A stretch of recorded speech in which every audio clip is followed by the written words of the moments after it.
So combined, we're over $2 billion in debt. There's a big misconception about debt that most people have.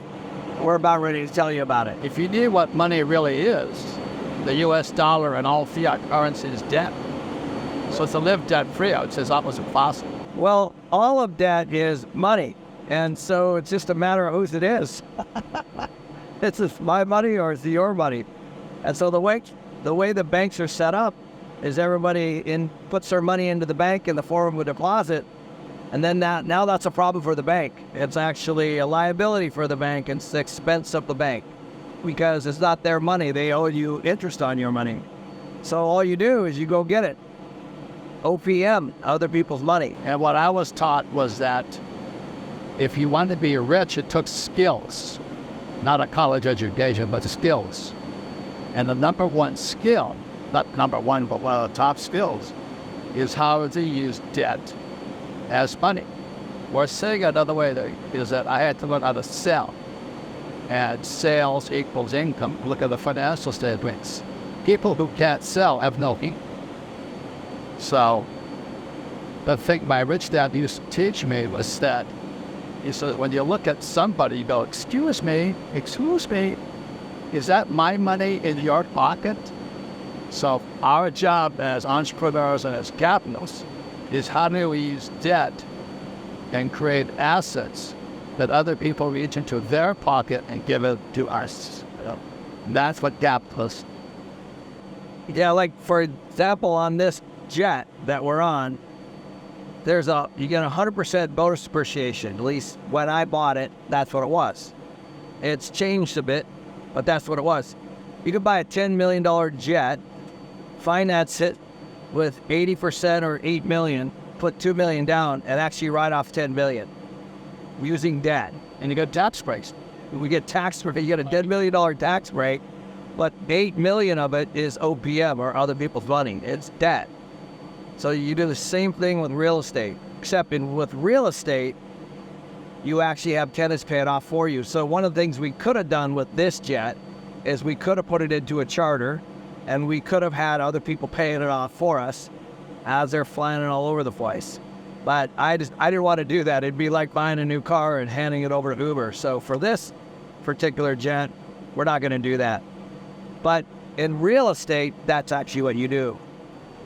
And the jet and real estate are very similar because, as I hear so many poor people say, I can't afford it. I don't have the money. I don't have the cash. That's why they're poor. If they understood how to use debt and paid nothing in taxes, they could afford the jet. But instead, because they've been in the program, these experts who say live debt-free, they just say, I can't afford it because... There's always kind of two categories. There's good debt and bad debt. We talk about this a lot. So what a lot of people talk about is bad debt. So unfortunately, they believe debt is a bad word. So bad debt is buying things that depreciate over time. But even after we bought this, it's gone up in value by over at least $1 million since we bought it. And so this asset has appreciated. Now, there are reasons for that. But most people buy assets that depreciate, like new cars, for example, or they put things on their credit card, as an example. That's bad debt. But good debt is used for when people pay it off for you. That's the point of good debt. That could be anything. But that good debt makes you rich. Bad debt makes you poor. Some people say, cut up your credit card. That's not bad advice. Or when this guy Dave Ramsey says live debt free, that's pretty good advice because they don't know how to use debt to get rich. Because I would say 92% of the people in planet Earth use debt to get poor. Rather than use debt, buy a piece. I think what most people do is they buy a house. And there's nothing wrong with that, but most people's financial net worth is tied up in their own personal residence. So that should tell you something. But yet, right in front of their eyes, as they've paid off their own debt and they've grown their own equity over time, they just don't do that a second time with a renter. So essentially, they're the ones paying it off. But if they just use that exact same philosophy and started buying rental income property that produced cash flow, then they would actually be financially free. It's just the difference of investing in Main Street or Wall Street. And even simpler than that, like, If you don't know, I run MC Companies. We have over 300 employees, own over 10,000 apartments, and have transacted over $3 billion in real estate transactions. Over the next 12 months, I plan on buying over $1 billion of real estate. I'm going to be doing a free webinar on June 25th, going over exactly what we're doing as a company. You can click here to sign up. your debt makes you richer. And why most people don't get this, so when I talk to highly educated people, they always say, I can't afford it, rather than how can I afford it? Because they went to school, they're very smart, and all this. Think about what the bank lends against. They're lending. And we started with nothing, too. Yeah. He wasn't born with a jet, I wasn't born with a right. Like, my jet was Southwest Airlines. But no, the truth is, like, a bank or a lender lends against something, and that collateral is actually what they lend against. So if you just got to think that way. So this is not having a great credit score and going and get a bunch of loans. This is actually finding an asset that somebody could lend against.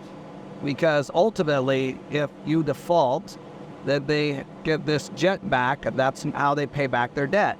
So that's how debt works. It always starts with some kind of collateral. And hopefully that's not like a personal guarantee, because a lot of people get real trouble. Like that's what just happened with construction debt or bridge debt or floating debt, or maybe just some kind of a hard money loan. Those are typically personal. So those are really risky. What you want is debt that is not a personal guarantee. And you want something that the bank would take this back if I can't pay for it, let's say. And then they would sell it, and would pay back their debt. So it's always based on the asset itself. And again, it's like, it all begins with your attitude towards the whole thing. That's where it begins. Dave Ramsey is quite accurate. He says live debt-free. Because if you're not willing to study, learn, I mean, we're going to study, with George Gammon's event and other, we're constantly studying. We're constantly reading. Our friends are rich people because we're always studying, we're always reading. Our discussion on this point is macroeconomics, not who's going to win the World Series. So it's who your friends are. And most of the people I know who's friends, they're poor, but they'll talk about basketball, football, what's on TV, and that's where they're full. So when I say buy a jet, they say, oh, I can't afford it. Or start your business, oh, that's too risky. You'll have a prayer, but it starts there. My poor dad always said, I can't afford it. And my rich dad always said, poor people say can't afford it more than richer. So you discipline, here's my best friends, why their rich dad was, discipline yourself to say, how can I afford it? When you say, how can I afford it? You can open your mind up and go figure out how to do it. When somebody's teaching me, I often want to ask, well, get out and show us your financials, prove to us you know what you're talking about. Most people cannot. They have a lot of theory. They'll tell you how to do that, and then choose it. Well, I think you got to look at solving the problem for the bank. So what would that be? When a bunch of people put money into a bank in the form of a deposit, it's a problem for the bank. The bank has to lend it out in the form of debt to other people. That's how the whole system works. That's never going to change. So by buying this jet, I'm actually solving the bank's problem. But the biggest thing is we're riding on this jet, and we're good friends. What do we talk about? We haven't talked about the World Series yet, have we? Have we talked about football? No, we actually pulled out all the books we're reading. We pulled out all the articles we're reading. We're talking about what each person's studying right now, and everybody's studying something a little bit different. And we're just trying to get into everybody's brains and so that we can sharpen our own. So a very important thing is what are you importing into your head? That who's your friends? What do they do for money?